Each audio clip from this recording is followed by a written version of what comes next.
I planned a luxurious cruise for my kids as a surprise. Days before departure, my stepmother shockingly replaces them with my sister's kids, saying they deserved it more. My reaction left everyone speechless. I used to believe that family meant support. That even if they took advantage of you, even if you swallowed every insult, it was worth it, because you were part of something bigger. But sometimes, family is just people who know you won't say no.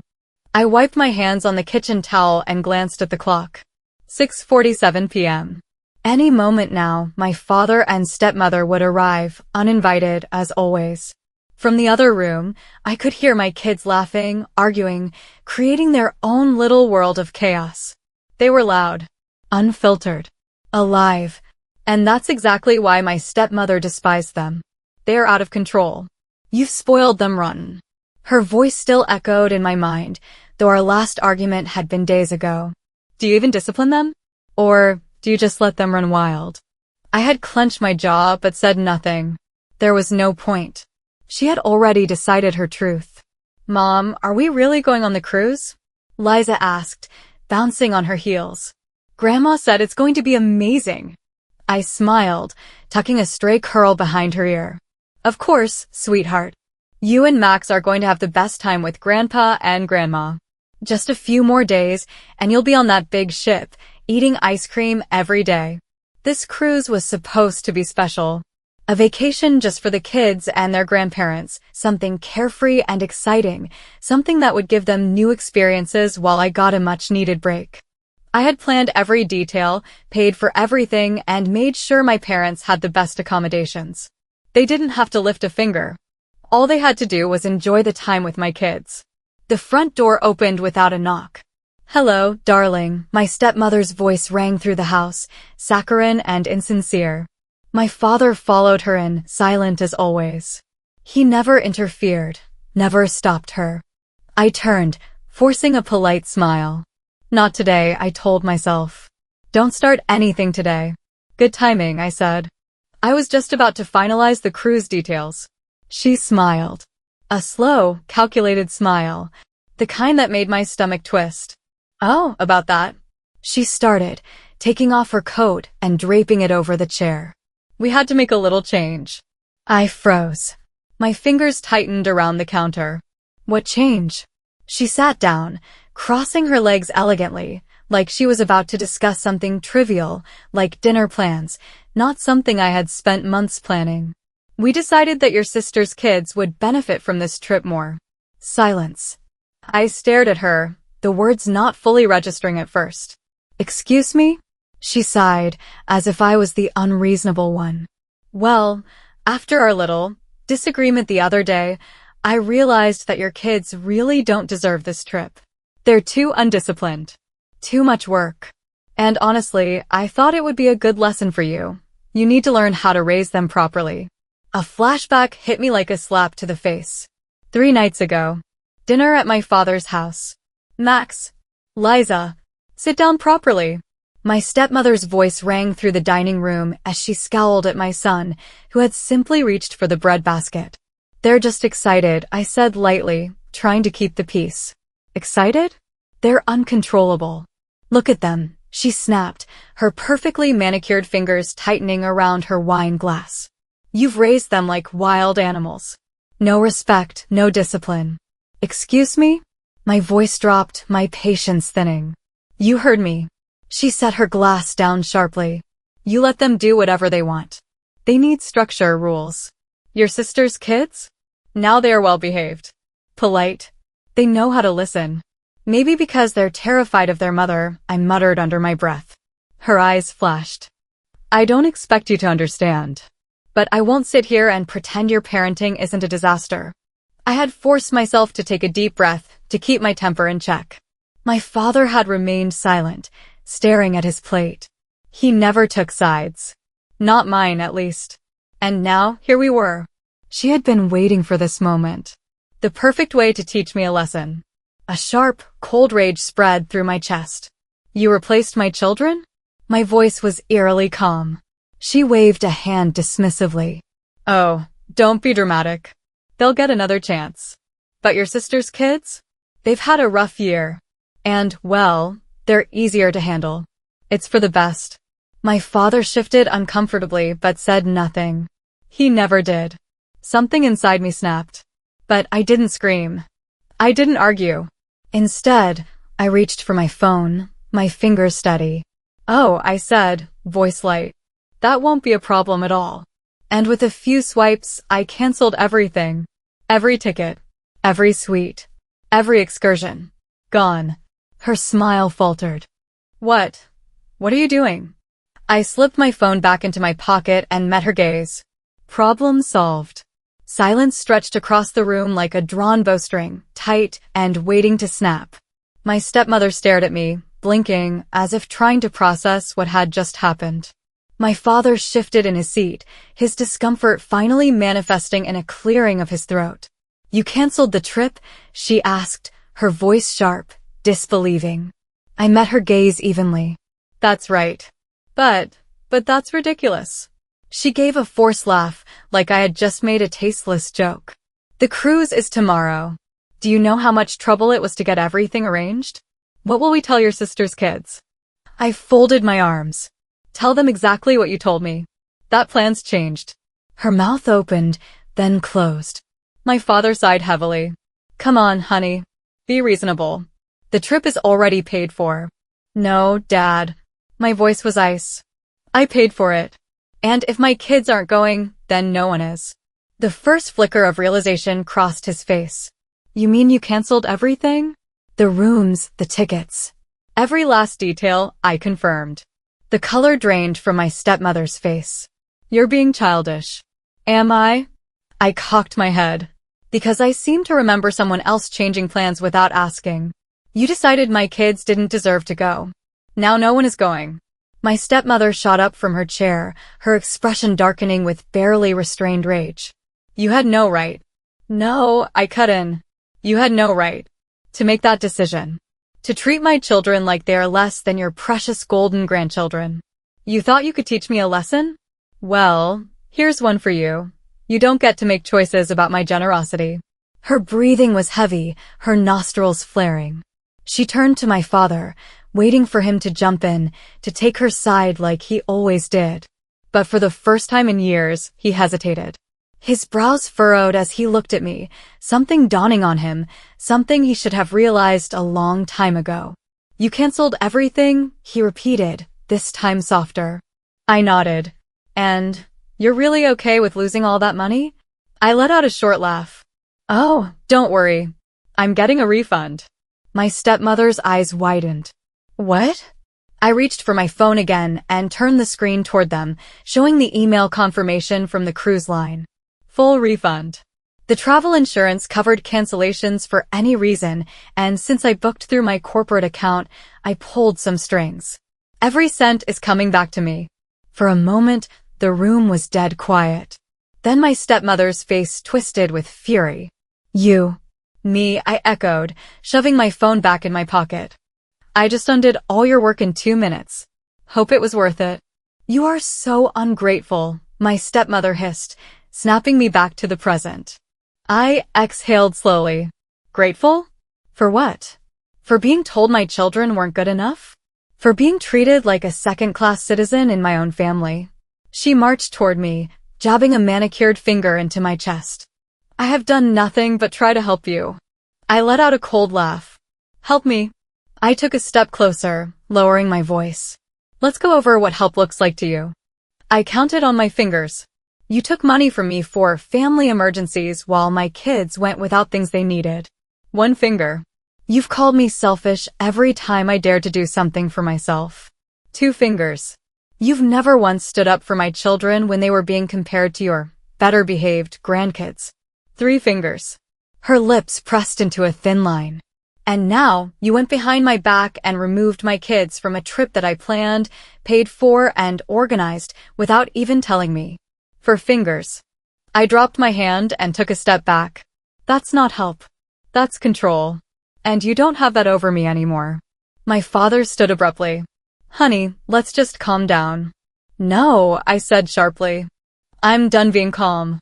I am done playing nice." I grabbed my purse and turned toward the door. Where are you going? My father asked. Home, I said.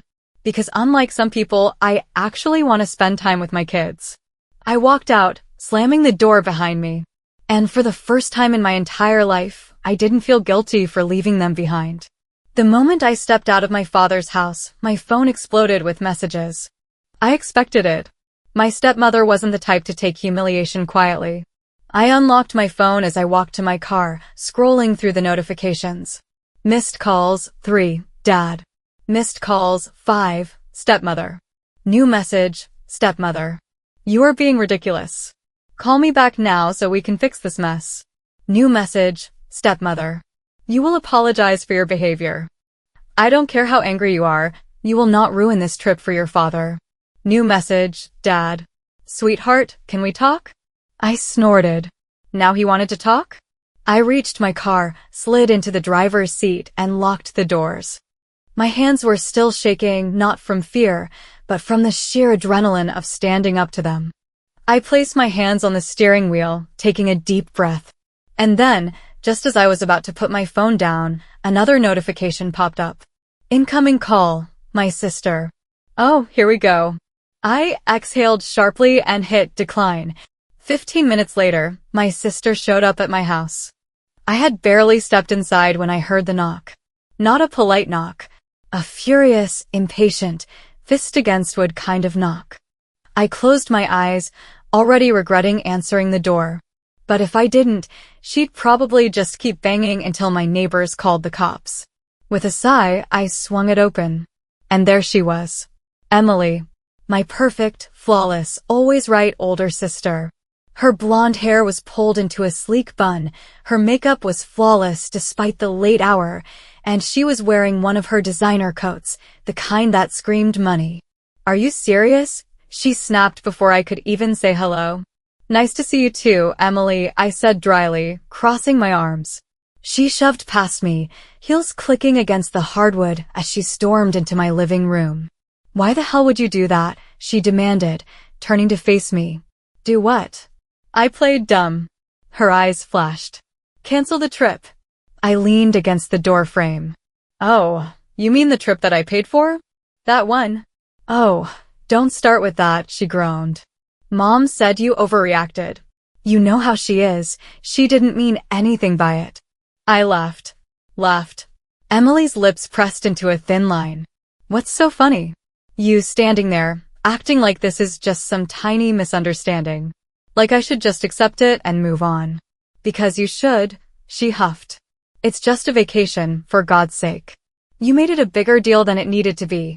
Right. Just a vacation. Just my kids. Just another way for her to remind me that we'll never be good enough. Emily rolled her eyes. Here we go. The victim speech. And there it was. The condescension. The dismissal.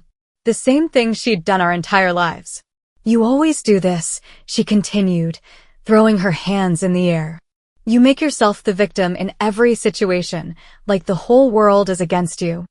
I felt the years of resentment bubbling up, threatening to erupt. I didn't make myself the victim, Emily.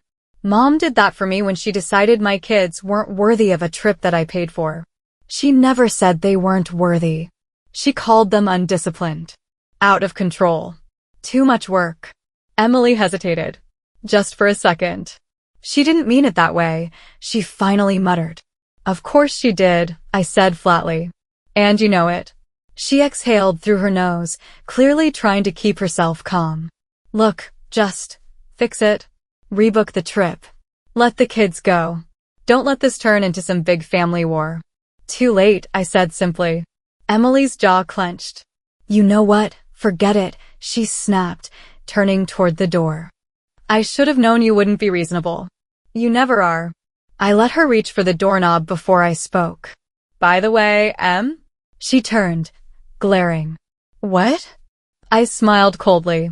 Since you're here, you can let Mom know she'll be getting the bill for the non-refundable deposits.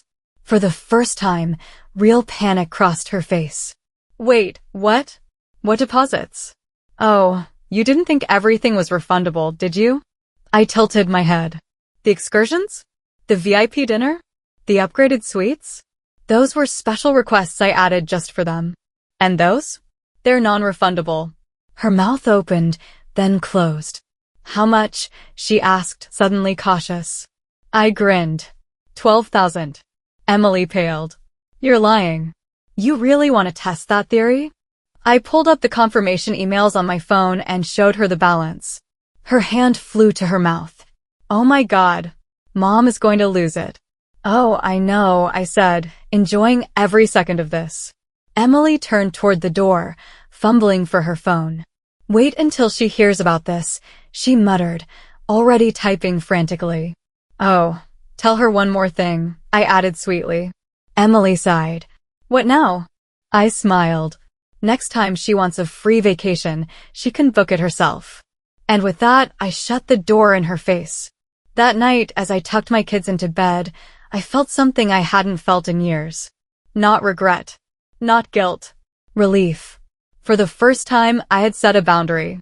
A real, unshakable, expensive boundary. And something told me this was just the beginning. I woke up to 23 missed calls.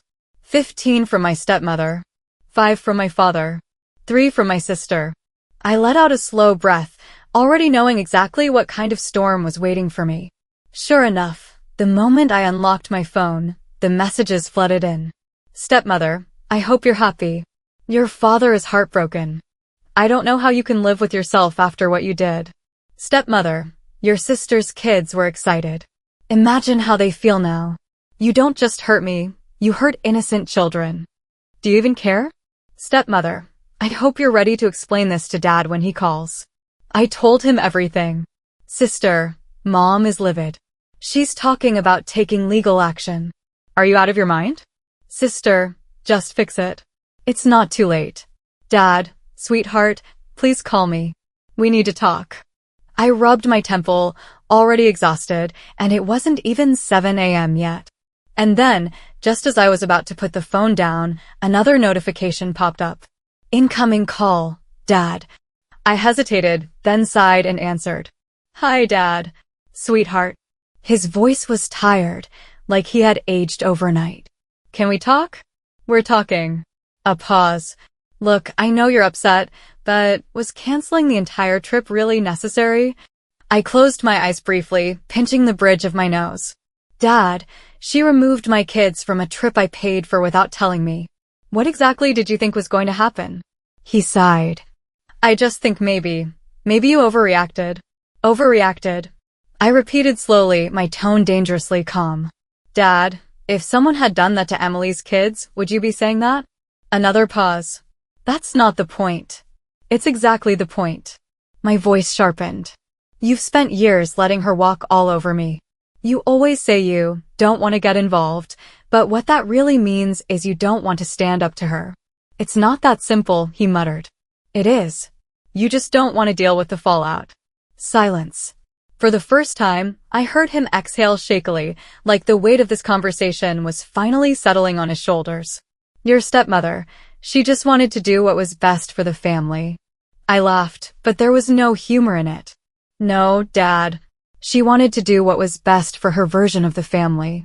One where I'm just the person who pays for things but never gets a say. He didn't respond. So let me make this easy for you, I said, my voice turning ice cold. I'm done. I'm done paying for things. I'm done being the family's problem solver. If she wants a vacation, she can book one. If Emily's kids need a trip, she can pay for it. Sweetheart. No. I cut him off, feeling a sharp sense of finality settle in my chest. This was my last act of generosity, and you let her throw it away. Another long silence. And then, quietly, for the first time in years, my father said something that actually sounded real. I don't know how to fix this. I closed my eyes. You don't, I said softly. Because you're 20 years too late. And then I hung up. The next few hours were blissfully quiet. No calls. No messages. I had a late breakfast with my kids, took them to the park, and ignored the outside world. But by mid-afternoon, I knew it was only a matter of time before she showed up. Sure enough, at exactly 3:14 p.m., my doorbell rang. I didn't move. Then it rang again. Longer this time. Then knocking. Loud, impatient knocking. I sighed, finally getting up. Might as well get this over with. I opened the door, and there she was. My stepmother. Her perfectly blow-dried hair was a little less perfect. Her designer blouse slightly wrinkled. But her eyes, oh, they were filled with pure fury. "We need to talk." I leaned against the door frame, arms crossed. "I really don't think we do." She pushed past me, inviting herself in like she always did. I let her because, honestly, this was about to be fun. She spun to face me, her hands on her hips. "What the hell is wrong with you?" I smirked. "Be more specific." "You ruined this trip. Do you have any idea what you've done?" "Oh, I have a pretty good idea. Your sister is panicking. The kids are devastated. Your father is heartbroken. And you? You're just sitting here, acting like a spoiled brat." I tilted my head, pretending to think. That sounds a lot like your problem, not mine." Her face twisted in rage. "You're unbelievable. I always knew you were selfish, but this is a new level." I sighed dramatically. "And yet, somehow, I'll find a way to live with myself." She stepped closer, lowering her voice. "You need to fix this." I smiled. Slowly, coldly. "No." Her nostrils flared. "You don't get to say no." "Oh, but I do." I shrugged. "And I just did." She sputtered, her face turning red. "You can't just." "I can do whatever I want." "And you?" I took a slow step forward, watching her actually step back for the first time ever. "You just learned what happens when you push someone too far." Her breathing was heavy, her hands shaking at her sides. "You think you won?" she hissed. "This isn't over." I laughed. "Oh, it is. It was over the moment you decided my kids weren't good enough for you." Her jaw tightened, but she said nothing. So I smiled and opened the door. "Bye, Mom." Her eyes flashed. She hated when I called her that in this tone, dripping with sarcasm, stripping the word of any warmth. She stormed out. And this time, I locked the door behind her. That night, as I tucked my kids into bed, my daughter looked up at me, frowning. "Mommy?" "Yes, sweetheart." "Did we do something bad?" she whispered.